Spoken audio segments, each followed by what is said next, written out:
औज़ुबिल्लाहि मिनश्शैतानिर्रजीम बिस्मिल्लाहिर्रहमानिर्रहीम। लब्बैक लब्बैक लब्बैक या रसूलल्लाह। उस्मान वल सुहेल अकरम। मैं मोहम्मद तौक़ीर अहमद वल बशीर अहमद, मोहम्मद शहजाद वल्द वलैत, मोहम्मद बिलाल वल फजलुल्लाह बिक्की शरीफ तो 12 रबीउल अव्वल दिन जिहड़ा सारे हालातों वाक़यात होए ने उस दे मुतल्लक है। 12 रबीउल अव्वल दिन साडा रूट मुकर्रर किया गया वे, DPO ने किया खुद मुकर्रर है। DPO का यह जिहड़ा राय सी कि पीरां वास्ते भी और जलाली साहब वास्ते भी जिहड़ा रूट है ये साडी जिहड़ी मस्जिद है ना कब्रस्तान वाली इत्थे तक रूट होवेगा। ठीक है, उस तो बाद साडा रूट जिहड़ा होवेगा कब्रस्तान वाले अड्डे तो लग के जनाज़ेगाह तो मस्जिद तक है, इकलानी मस्जिद तक होवेगा साडा रूट। इस तो पर असीं नहीं जाना, उस तो उन्हें नहीं जाना है। लेकिन पीरां रूट की खिलाफ वर्जी की है। पहली वो मस्जिद कोल आए ने, इकलानी मस्जिद कोल उत्थे आके उन्होंने जिहड़े अपनी तकरीर की है। पहले आंदे ने 10 तो 15 मिनट उन्होंने बयान होंदा वे, लेकिन 12 रबीउल अव्वल दिन उन्हें 1 घंटा तो 20 तो 25 मिनट उन्हें जिहड़ा तकरीर की है तो कोई भी गल उन्हें दीन के मुतलक नहीं की है। जिहड़ी भी गल की है उन्हें तहरीक के बारे की है, गलत गल की है।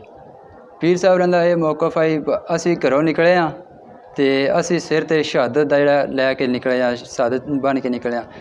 ये गल अंदर जिस टाइम हो गई, उस तो बाद बाहर DPO नाल उन्हां दी डिस्कशन हुई है। उस तो बाद बाहर आके पीरां ये गल की है, अगर असी अज इस गली विचों निकलते हैं ना तो साढ़े वास्ते आइंदा वास्ते जिहड़ा ना हालात खराब होण दे, साढ़े वास्ते अगे ये चंगा नहीं होना। अगे जाके अगे पीर यह गल कर ही रहे सी, कुछ भी जिहड़े गुंडे सी उन्हां दे जिहदे विच सरे फरिश्ते, कारी रफीक, साद असलम, अमजद चुड़ाना, अरशद मोची, हाफिज़ बिलाल, ये 5 बंदे मेन उन्होंने छोटी गली ठट्टी आई गली विचों गुजर के किबला का आबद साहब के घर को आए ने।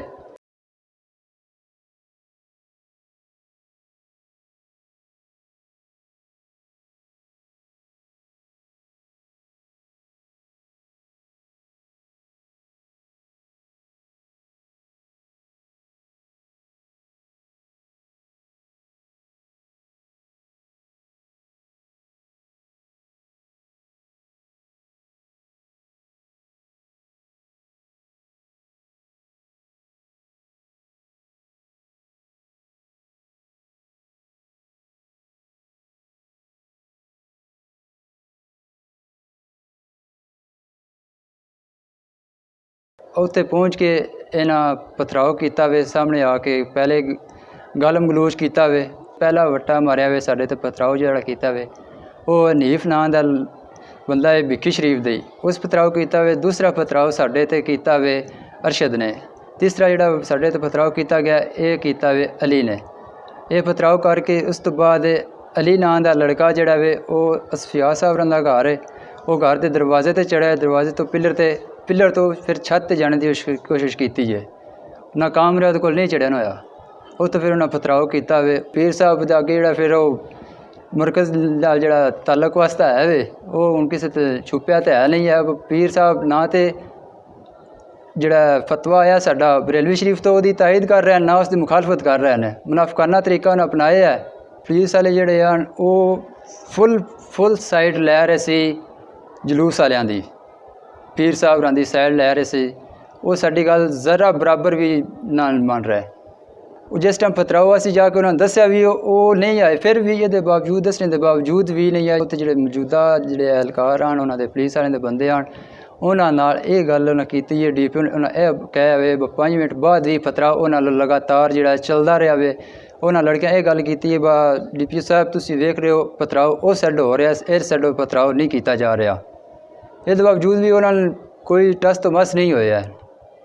फिर काफ़ी देर बाद वो गए जाके उन्हें सारा वेख्या वे। उस तो बाद वो पीर साहब गए इख्तिताम जिते करना ना उत्ते गए, उत्ते हो गए उन्होंने जिहड़ा शुरुआत तो काम कर रहे हैं। रोना साडे घर का काम है, रो के असीं जिहड़ा वो काम बस ठीक है बंदियां ने जिहड़ा मुतमईन कर लिया वे। अज साडे असल च भिक्की शरीफ च ना एक बड़ी वड्डी गल है, इस असीं जिहड़ा ना अग ते नहीं आसे, असीं पीर परस्ती पिछे टुरदे हाँ।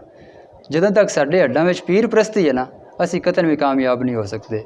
जिस टाइम तक असी हक का साथ नहीं देना, असी जिहड़े नाम निहाद पीर ने जिन्हां दा शरीयत नाल ताल्लुक वास्ते ही कोई नहीं, दूर दूर तक उन्हां बंदियां दा फिर असी किस तरह असी दामन फड़ीए उन्हां दा। अगर वो शरीयत के हिसाब नाल टुरन ते अस फिर आमीन करदे उन्हां नूं।